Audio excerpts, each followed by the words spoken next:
Welcome to Just a Thought, a podcast for misfits who've turned self-reflection into a lifestyle. Around here, we get into the messy stuff, mental health, connection, and the daily chaos of being a human. It's kind of like therapy, but with some sarcasm and fewer co-pays. I'm your host, Purple Energy, and every week we'll obsess over one subject we know best, ourselves. Because if you're going to spiral, why not make it about yourself? This is Just a Thought. What if the hardest moments in your life weren't setback, but sacred steps forward? What if heartbreak, rejection, and mistakes weren't signs you're failing, but proof that you're still becoming? We've all been there. The heartbreak, the unanswered messages, the plans that fell apart, the moments when life felt like it was slipping away right through our very fingers and we could not catch the moment. But what if those moments wasn't a cup of failure, but considered a process? Every ending, mistakes, moments of uncertainty was shaping who you were becoming. Food for thought. In today's episode, we'll be diving into the 4 fundamentals of becoming and how each one can become a powerful process of growth. So take a deep breath, settle in, and let's explore how to trust the process of your own becoming. Life is a consistent journey of change. When I say it be changing, it be changing. It transforms you, it evolves, it expands, it moves on. Sometimes you can feel it slipping away, and other times you're boggled down by the day-to-day life of stress, worry, of a task, of a deadline, of a demand that makes you feel you are slipping away underneath layers and layers of failure, one moment after the other. It's extremely hard. It's not easy to feel you have felt and then see it as an inspiration to drive you forward to your next moment in life. So we use it trust, as we all know, we use it in a way of one must earn this intangible value. And so when it comes to life, we look for evidence for life to prove that it is trustworthy. But life will not show you that it can be trusted. It shows you that you can trust yourself. And that's the difference. It's an intangible moment that is teaching you about yourself. And that is really hard to conceptualize, especially if you weren't taught growing up self-trust or even trust in your family, in your household, or in school, or in your environment where you grew up. Trust is shaping us in every relationship that we have, filtered through the lens of, has this person earned trust? Can I trust them? And that's how we move through life. When we stop seeing our challenges as a sign of failure and start seeing them as steps in the becoming, we begin to find momentum. We begin to find strength. We begin to find clarity and the peace of mind to sleep at night with ease. I have had many of life transitions, and with each one, it's supposed to get better. I don't know if it's getting better, but the way I'm handling the transition is getting better because I actually take inventory. What I mean is, I will write down my wins when I'm going through a transition. We all sit down, we talk to our therapist, we talk to our circle of tribe of people, and we pour out how we are feeling. But never in the moments where we're hurting do we point out self-actualization of affirmation. We're not programmed to think like that naturally. But for me, I actually do. It's the most craziest thing. And I'm not really sure exactly when I started training myself to do this, but if I'm going to say that my day was bad because the train was delayed, I got to work 45 minutes late, then I had to hear my boss or bitching and complaining, and then I left that place, and then I went home and let's say my niece didn't do something that I asked her to do, and now I'm pissed off about that. When I am talking to my girlfriends and I'm filling them in on my day, I then stop and say, in the midst of me murmuring, I say, but I'm so grateful that I actually was delayed because I needed that 15 minutes to readjust myself going into this job. And you know what? My niece didn't do what I asked her to do. And that kind of got me upset. But she did do 3 things that I asked out of the 5. I'm grateful that she even listened to the 3. I got some of my needs met. And I'm grateful that she actually listened to me and made my life easier by doing those 3 tasks that I asked her to do. They are looking at me like I'm crazy. They like, I cannot live where you live at. If I'm bitching and complaining, I do not want to think about nothing positive or something that went right in the day. I just want to be in this moment and tell you what pissed me off, my level of frustration for the day. And I don't want to think about what was the one positive or the one takeaway that actually served me. And I get it. I get that that's not everybody's cup of tea, but it is something that I have implemented years ago. Now, when I'm looking for the one thing, it's not me thinking and thinking. No, if it naturally flows to me, the one thing that happened out of the day, I'm grateful for. Oh, matter of fact, now that I'm talking to you guys, I realized when I started this theory, I was reading a book. This book was so bad. I was frustrated reading it. I was 50% into the book, and I'm asking myself, what the hell am I doing still reading this book?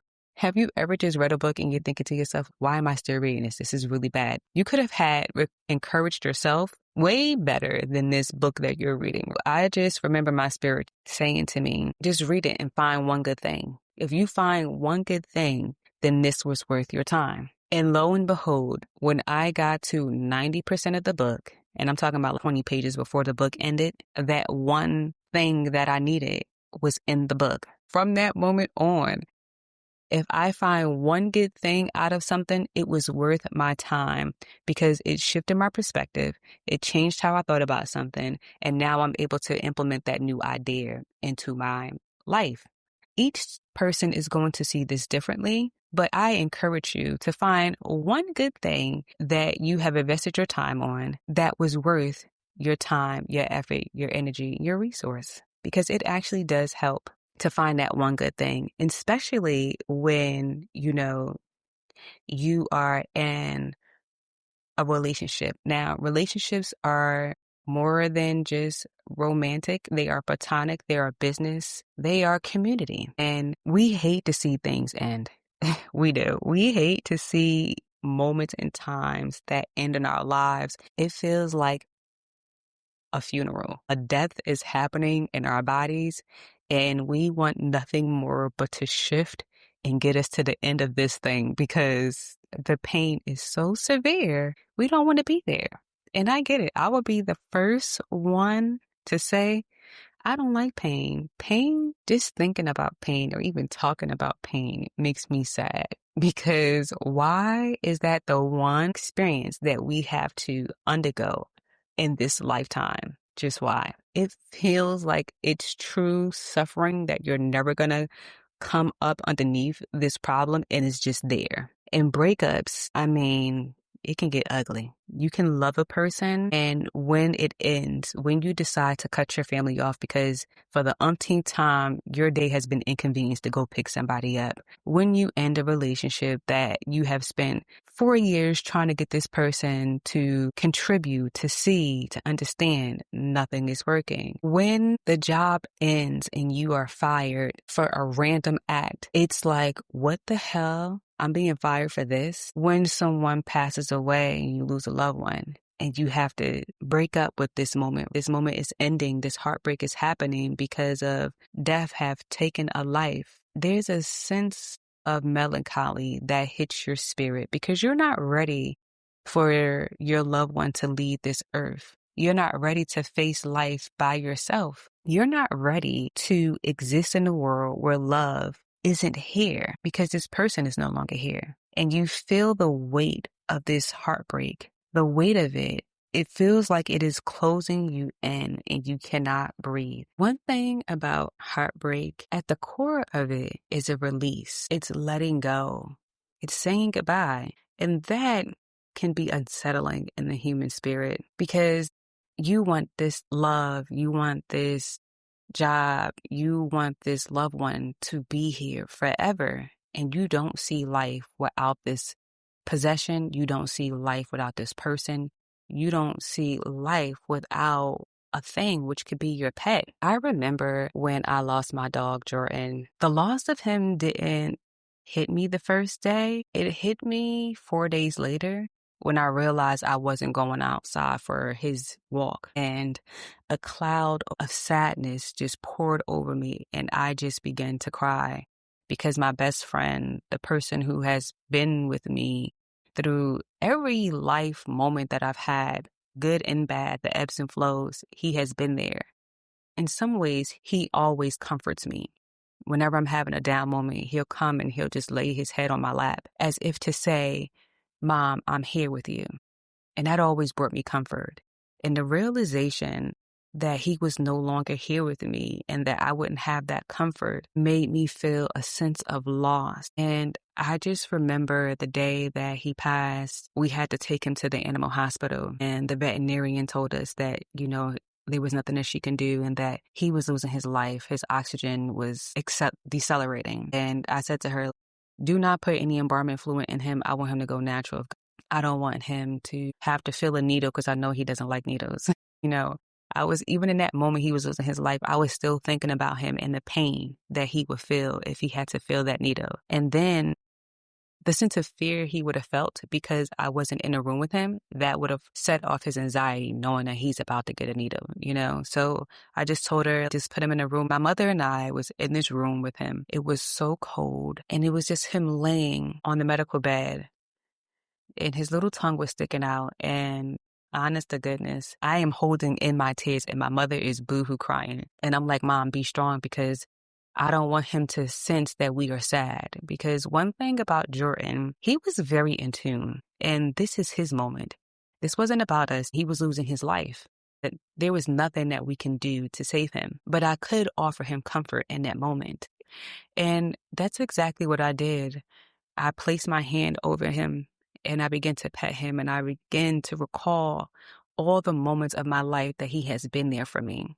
And he has brought me peace, and he's brought me joy in those moments. I just remember telling him, do not hold on for me. Mommy is going to be okay. Whenever you want to take your last breath, I'm going to be here with you. Minutes later, he closed his eyes, and my life felt like it was slipping away from me. And I couldn't do anything to bring him back. Couldn't save or fix this moment. And I felt like I have failed. Like, how could he have gotten sick? What did I do wrong? Could I have taken him to the doctor more? How could the doctors not see this? I remember going through a round of emotions because I truly love this dog. He was my son. He wasn't just a pet to me. And I know most of you are probably like, well, this is a dog. But if you know me, you know that I love my Jordan. He went with me everywhere. And I do mean everywhere. I remember I brought him to my cousin's house, and she does not like pets at all. And I was like, look, if my dog cannot come, I cannot stay the night at your house. She thought I was going crazy. She was like, are you kidding me? I'm serious. So she agreed that my dog can come to her house. Let's just say she fell in love with Jordan to the point where her son asked her if he can have a dog. She said yes. Now, this is a woman who would only allow a fish and possibly maybe a bird in her house, right? But that's what I mean.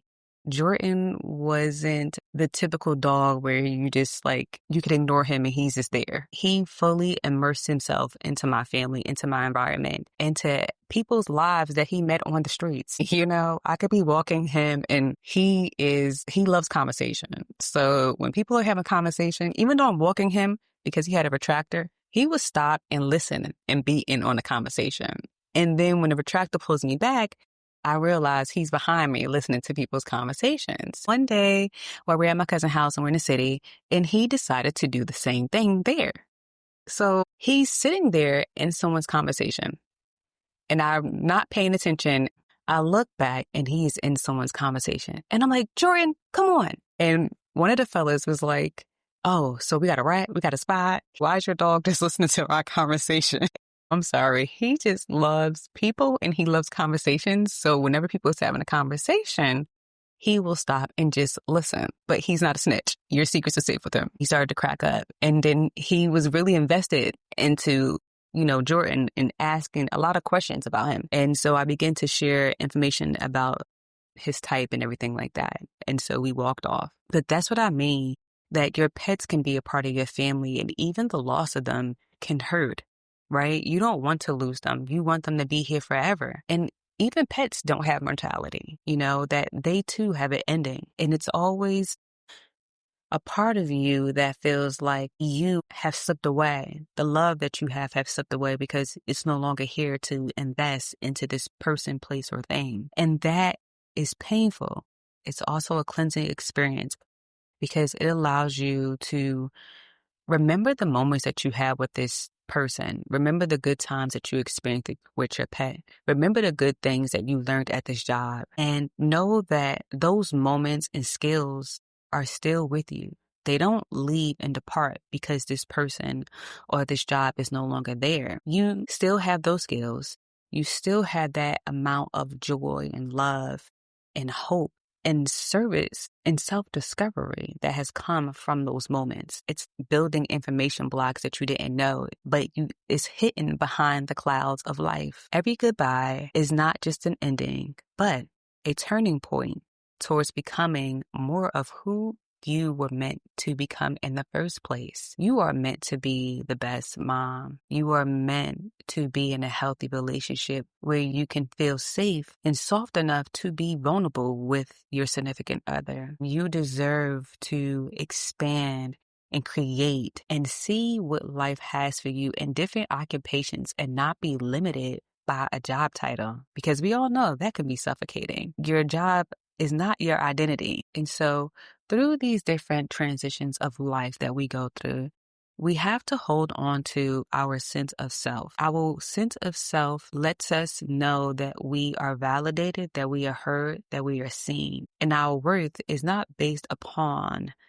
a performance, a salary, a selflessness of giving ourselves up for another person. Our sense of self and our wholeness in ourselves and knowing our worth is us acknowledging ourselves. It is not an external thing. And rejection makes us feel it is external, like someone else has the final say and that it cannot be undone because this person or this job has let us go. That can hurt. Rejection is an uninvited guest that you didn't ask for. It is an uninvited guest because you don't really experience rejection as a child. You really don't. You don't internalize it like adults do. Kids move on quickly. So when you tell them no, they don't see it as like you're rejecting them, right? They can't get this bowl of ice cream. They can't go outside and play. They can't have a sleepover, or they are not allowed to go sleep over someone else's house. That's it. That's all. But when we are adults, the moment a job lets us go, it's boom, I'm hit with rejection. And you don't know how to handle this thing because essentially for 18 years of your life, you never had it. And so now you are adult and you have these transitions that you go through, and rejection is a part of the transition phase. And you're like, well, what the hell do I do with this? It has a way of setting you back emotionally. It has a way of telling you that you do not belong, that you are not seen, that you are not valuable, and that you aren't enough. So instead of allowing rejection to go on replay like Thriller, how about you separate yourself in this moment from rejection? Because rejection isn't telling you that you aren't worthy of that job. You aren't worthy of a relationship. You aren't worthy of community. That you aren't worthy of parenthood is not telling you that you aren't worthy of becoming who you were always meant to be. Rejection is actually saying to you, yes, you are worthy, but I need you to have this no so you can then move forward to your yes. But only you have to realize that validation comes from self and not from outsiders. And as much as I say I love myself, which is so true, when I had first experienced rejection, it didn't bother me. I don't think it bothered me until I was going from job interview to job interview to job interview. This is before we started to have Zoom call interviews, which, by the way, thank goodness. I mean, come on, because Skype was in existence back then. So either way, I'm going on these interviews in New York City, So the expense was an expense, right? I just remember telling my mom, this fucking sucks. There's no way getting around this. I didn't get this and I'm going through the emotions. And she's telling me, like, Purple, this is your first time that you are experiencing someone telling you no, that you can't have something. And you're not used to that. You're not used to someone saying no and that being the finite of an answer, right?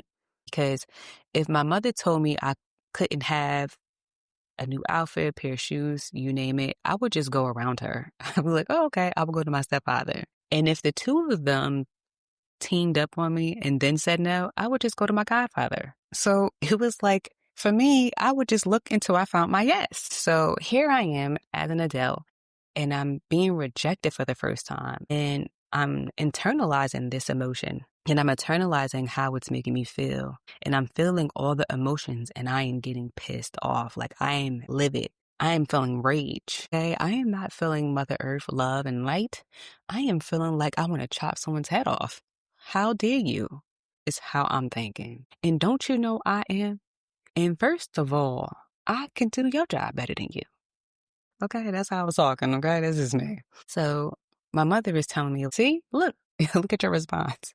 And yes, it is true. You probably would do a better job than them. Not saying that you wouldn't, but this is your first time experiencing this. And you have to know that every no is leading you to your yes, but every no does not define who you are, most importantly. And at the time, I just couldn't conceptualize that because I was getting rejected and I don't want to move back home. So, girl, I hear you, but listen, mother got to pay bills, okay? So, what we doing here? Because I don't want to come back home. Can I say that it got easier? No, it didn't. But what did get easier was how I spoke to myself, how I loved myself, how I showed up for myself, and how I supported myself in those moments when I heard no. When I was being told that I couldn't have this opportunity, when I was being told that I couldn't have a raise, I would always go within myself and remind myself of who I am and that this job or this salary doesn't get to define who I am. And that's easy said than done because I'm going to tell you the flip side to that coin. The flip side to that coin is when you are commiserating with your tribe and someone in the tribe thinks that you are not worthy to be asking for the raise, that you are not worthy to transition a job because you haven't you haven't proved yourself. You haven't earned the right to say you want to make X amount of dollars. You haven't earned the right to say that the process can be approved because X, Y, and Z.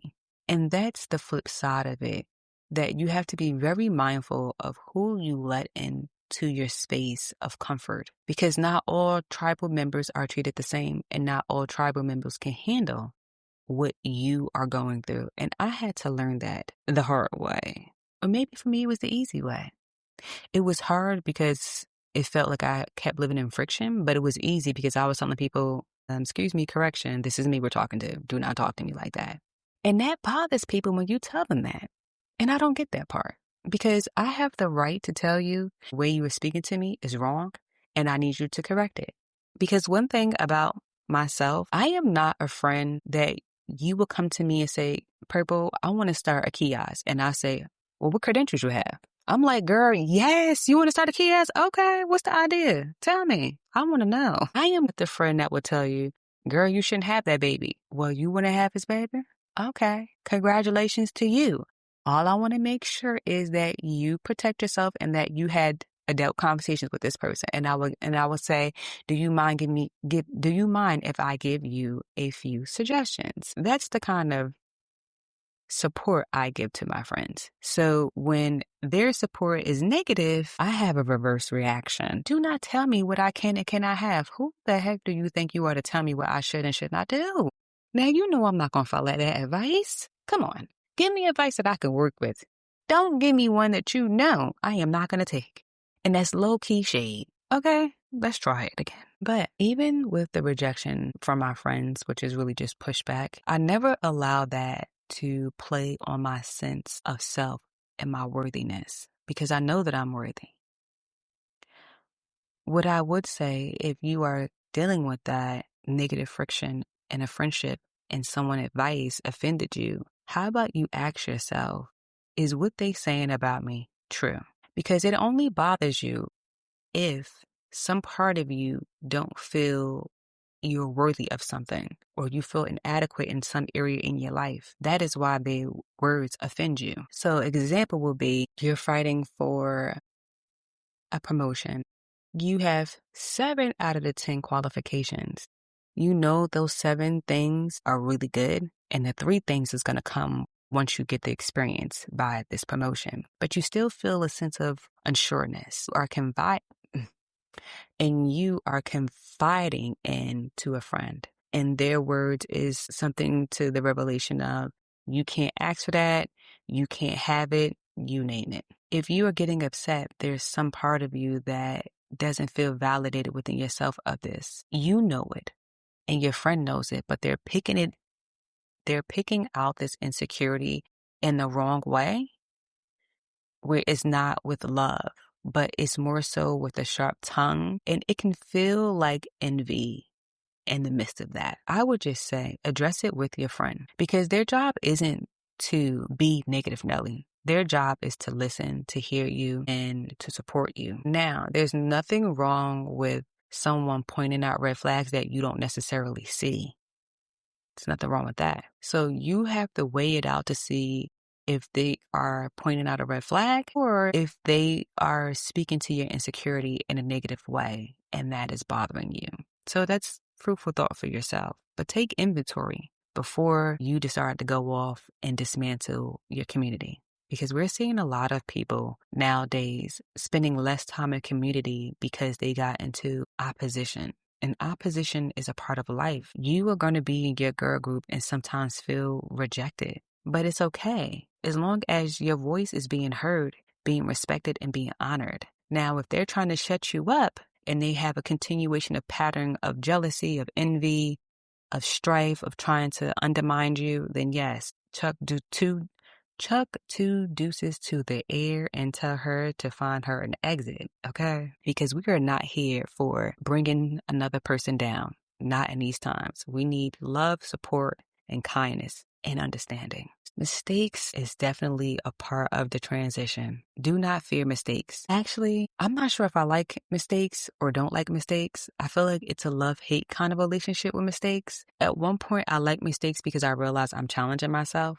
Another part, I don't like mistakes because it's like, well, I didn't ask for this challenge. So that's why I say I have a love-hate with it because I like challenges that I place on myself versus the challenges that the universe give me. I'm like, ooh, that's kind of tough. I ain't asked for that one, you know? And then it already knows I got to have mistakes in this new place that I'm in. Now I get more frustrated because it's like, now you know I only like challenges that I can control in a sense. And I can control my own strengths and shine and make myself feel important and intelligent. And that's what mistakes do. It sometimes make you feel like you're inadequate because you can't get this small thing done.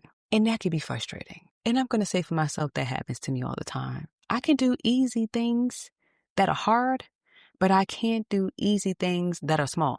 And I know you're probably thinking like, well, you just said they both was easy. Yes, they are. They are both easy. You just haven't found the simplicity in it. Yeah. So hard things like doing this podcast, putting myself out there on social media. I am an introvert. So 99% of the times I am having hives being in front of a camera and even recording because it's exposing myself. But yet it's easy for some people. I challenge myself to do it, although I am uncomfortable. And that's what life is. Challenging yourself anyway and the uncomfortableness of it and facing it like the warrior you really are. You just don't see it. For me, I practice my warrior all the time. Me and her, we friends, okay? I love her. The warrior in me is like, I am going to protect you at all costs. I don't care. She is like my mother bear, and me, the human being purple, is the cub because I never know when she's going to pop up. And it's exciting when she does. And other times I'm like, oh, girl, I need to bring you back because I want you to go on warrior mode right there. You know, to tap a little bit. We're safe. lurking and looking for the danger, because if danger think is going to run down on me, she like, oh, baby, I have a sword for you if you think you going to come and roll down on me. So embrace that part of you that is scared, to allow the warrior inside of you to come out to face these mistakes. Because every time that you make a mistake, it is sharpening you. It is strengthening you. Also, it is bringing clarity. It's letting you, this didn't work, but this did work. I can sit down at the drawing board and rethink and reevaluate how I need to move forward in this situation. Don't allow the parts of you, the low vibrational part of you that says, I'm living in fear, I'm scared, I can't do this, I'm not enough. Why me?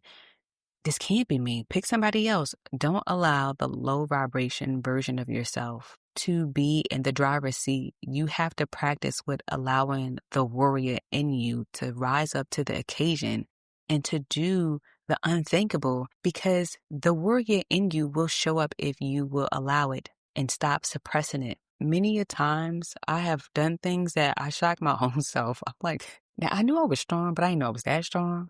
Or I knew I can do this, but I didn't know how I could really get to like that level of precision. Because a parts of you already know that you can, but fear is driving. Fear is driving. You are spiraling downward, steady allowing your energy to move upward. When your energy is moving upward, that's when your warrior comes in and steps in and takes over. And it looks fear right in the face and says, no, I got you. I got this.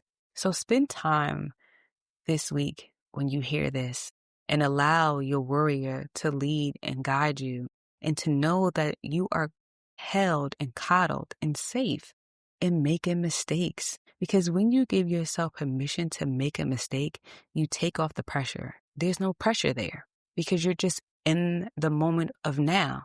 And whatever that moment is going to be, you did your best. Prime example, I am not an artist in any kind of form or fashion. I think this is probably something that's new and that's blooming. When I moved into my place, I knew that I wanted a certain aesthetic. I priced out how much it was going to cost me. Now, the place that I had did the budget for wasn't the place that I'm in right now. It was much smaller. It was within my budget to redesign this space. But when I got into this place, I was like, okay, this is much bigger.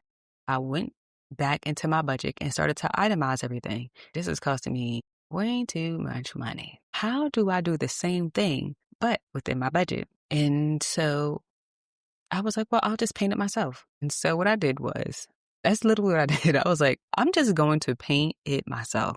I am not going to be paying no freaking $700 for wallpaper. And that was just for one wall. And I had 3 walls, maybe 4 walls that I wanted to do. So I was not going to do that. What I did was I got a piece of paper and I drew out the images that I wanted. And again, I am not an artist at all. I YouTubed.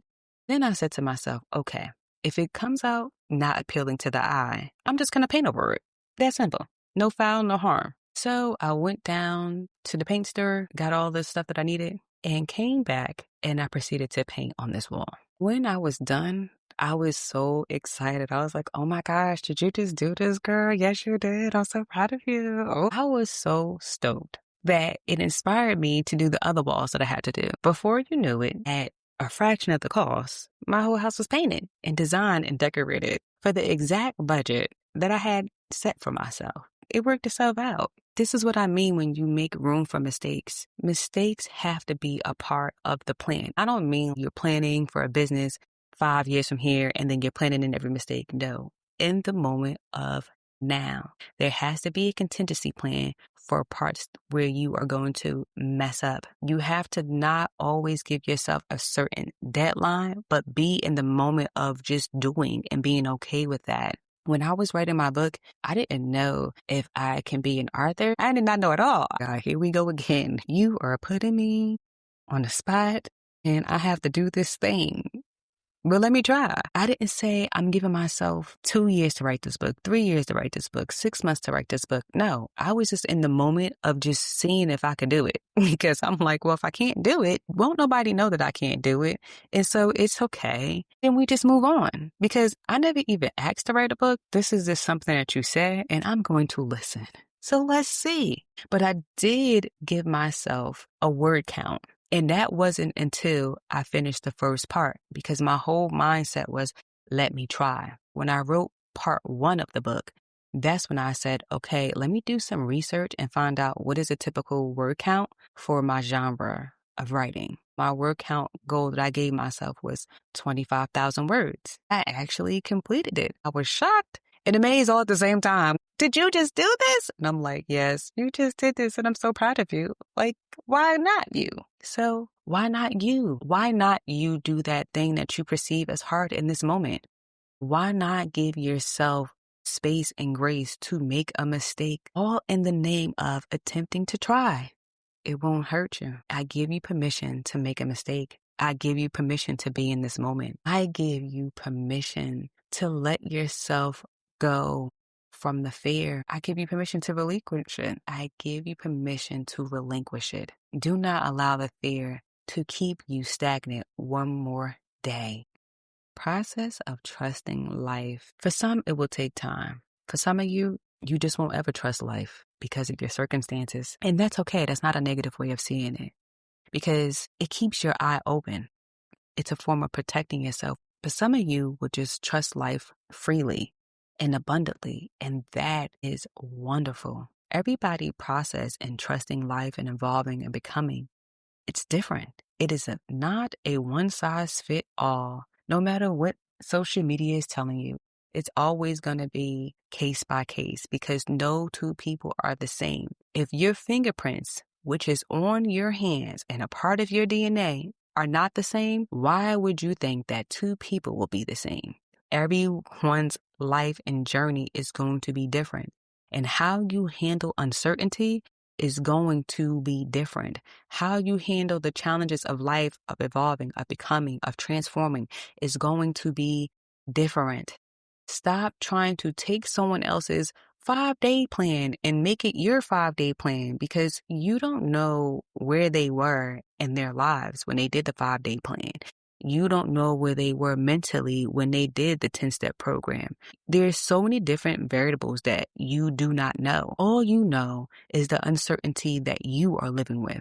All you have data to is the uncertainty that you are dealing with in the moment. That is your uncertainty. It is not someone else's. It belongs solely to you. How you handle uncertainty in your life is going to be customizable to your unique situation. Uncertainty is the unknown that is ahead. And we all like to dance with the devil that we know, because familiarity is comfortable. You can expect it. You know what it's going to do. You know what it's going to involve. You can anticipate it, but you cannot anticipate the unknown. You do not know what is up ahead. You can't calculate how long it's going to take you to get there. You don't know if there's danger up ahead. You don't know if it will work out. You don't know if it will not work out. You don't know if it's going to cost you more time. You don't know if it's going to cost you to shut off old belief systems. You don't know. And that is the point of uncertainty. You have to sit with a big question mark. And the question mark is saying, will you proceed anyway with caution, or will you allow familiarity to keep you stuck and stagnant, staying with the same thing year in, year out? Because one thing for sure, familiarity, you know it ain't going to be no growth there. You know that for sure. You know it because why? All the evidence is already there. But with the question mark, you don't know what the possibility could be. So why not dip your big toe into the water and see, could this possibly be my new lifestyle? Could this possibly be the new way I am going to think? Could this possibly be my new life every day and not just a moment? Could it be? Get curious in the unknown. Allow the unknown to take your mind to a new place. Not in a far land of Delulu, because these people out here is killing me, but we got to live in Delulu. Oh. Baby, when people talk like that, you've had a safety blanket your whole life, and that is great for you. But the rest of us did not. I can say that with truth and honesty because I had a safety blanket and I didn't have a safety blanket. I had experiences from both worlds. I understand Delulu when you have security. You have freedom to take more risks because someone will catch you. That is wonderful. If we all had that for the rest of our lives, that would be great. More people would take risk and play the lotto, okay, of life. But for those who did not have a safety blanket, I understand what that feels like. Everything, every responsibility, every decision, every chore, every move, every financial blow up or blow down is on you. Taking risk feels risque because you have the weight of not only yourself, but the weight of other people that goes along with you. If you have children, you have to be like, okay, how's this going to affect them? If you are in a family and you're the one that's taking care of everybody, how is this new move going to affect them? And you don't necessarily want to blow up your life because you are responsible for these other people and you're also responsible for yourself. You're thinking to yourself, I cannot afford to blow up my life. It's fine here. Yeah, some things I don't like, but let me tell you, I would rather dance with the devil that I know than go out there and blow up my whole life and then I walk around here and have nothing. Then I'm really going to be pissed off. Moving your energy upward to release, to let go, to surrender, to be in the moment, to allow faith, because faith is believing in the unseen. You see it in your imagination, but there's no physical evidence of it in a tangible physical reality. That is faith. You're believing in the unseen. You're believing it, and in your mind, you can see it, you can anticipate it, you can feel it. If you are feeling low and you want to have self-love, you can close your eyes and feel the moment where you felt the most love in your life and your body begins to brighten up and smile. You can feel that. Have you guys ever heard of the test of water, where they spoke to water and you were speaking negatively to the water was getting gray, the circles of the movement of vibration of it was going down. But when you spoke life into the water began to move up and you saw it begin to essentially dance because it's moving with waves. That's the vibration of you. You are a plant that needs to be watered. You have to put yourself in a state of peace to be able to do risky and fulfill uncertainty moments of your life. Is it going to be easy? Hell no. Let me say it again. Hell no. Stop listening to these people out here.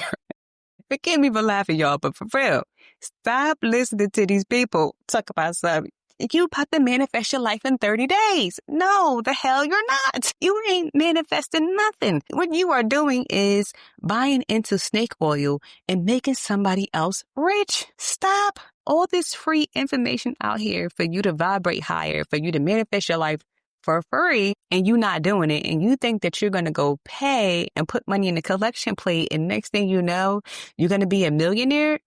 I mean, come on. We are adults. Talk about Delulu, because that's delusional. That's real delusional that you're going to pay somebody and you're going to manifest it in 30 days when the same 30 days that you did it for free, it wasn't manifested. But now because you put a value on something, it's now going to come tangible. No, it's not. They can't make you believe. They can't make you see the unseen. Why? Because only your spirit can. And you won't even allow your deity, your spiritual belief, your divinity, whoever you believe in, God, Buddha, you name it. You won't even allow your highest self lead you to let go of anger. But you about to manifest a Bentley. Really? Like, think about the practicality of that. No, it's just not going to happen. So please, for the love of you, stop spending your money on snake oil. You need to first realize that you're angry. You need to first realize that uncertainty has made you uncomfortable. And no, you don't want to surrender. You're tired of people telling you to surrender when you're like, well, how much more surrendering can I do when I don't have anything? I have nothing. So what am I surrendering is what you're thinking to yourself. But you're not surrendering to poverty. You're not surrendering to lack of hope. You're surrendering to the moment of now. Surrendering could be holding on to anger. It could be holding on to fear. It could be holding on to disappointment and resentment. That's what you are surrendering. That's what you are putting on the altar to relinquish from your soul. And that can take you time, or you can do it in one day if you really want to practice radical acceptance. And the reason why radical acceptance hurts is because when you say you are accepting this as it is, that can cause you to feel uneasiness in your body. That's why I say it takes time, because you have to practice it daily putting that thing on the altar, daily surrendering to the anger, the fear, whatever it is, you name it, daily doing it. Putting it into practice. When you feel it coming back up, giving yourself room for grace to not feel like, oh my God, it's back and I can't and I this and this. Stop. Grace means, yes, I felt fear again. I'm human. That's okay. That was actually frightful for a moment, but you're back now. Thank you for making it to this moment, recognizing that you did have fear and that you were afraid and that you're here now and you're safe. I appreciate you for that. That's true surrenderance. When you have room for grace, when you mess up and make a mistake, in the surrendering, in the unknown. Because why? Life is moving and it owes you nothing. If life doesn't owe you anything and you don't owe life anything, why not show up for yourself? That is the one thing that is in your control. How you love yourself, how you support yourself, how you show up for yourself, how you speak to yourself, how you carry yourself, how you dress, how you present yourself. Those are all things that are in your control. So why not spend some time in the things that you can control and change? When you do that, inner work, the outside will be shown with no proof. You would not have to walk around validating it because the evidence of a thing would be known. And that is the beauty of life. Uncertainty has taken me on many of rides. And sometimes I'm like, girl, what the hell are you doing? Don't take this risk. Don't do it. And other times I'm like, yes, jump. I am with you. It's okay. My inner child, she gets me in a lot of trouble. She does. I just realized a few weeks ago that majority of the things that I have done in life was because my inner child was so excited. I didn't think to take inventory and I just started jumping. And now that I am seasoned, I am like, oh no, baby, I can't let you keep just taking these risks. You hear me? We got to think about this before we just jump, okay? Let's evaluate a little bit. And then once we evaluate, then I can check in with you to see if we are okay to then take this risk. Because us jumping out the window, we are not 20. 20 is for making mistakes and jumping back. When you're 30, you got to start moving with wisdom. Don't mean that you can't move with risk. Doesn't mean you cannot move in the uncertainty. It just means that you need to move with the wisdom that you have to make the best decision to then make a move. At 20, you don't have no wisdom. You're collecting wisdom as you jump. At 30, you have wisdom to make decisions to jump, i.e., the difference. So, when was the last time you trusted your inner child to take a jump, a risk, a dive into the unknown? Remember, you are not behind. You are becoming. One process at a time, one day at a time, one step at a time. And so, as you know, we leave with a question. Today we had two. And the last one is, when was the last time something painful turned out to be necessary for your growth? Until next time. That's it for this week's episode of Just a Thought. Thank you for thinking out loud with me. If something hit home, made you laugh, or made you feel just a little less alone, share it with a fellow misfit. And remember, your thoughts aren't always real, but they are worth exploring. Until next time, keep obsessing responsibly.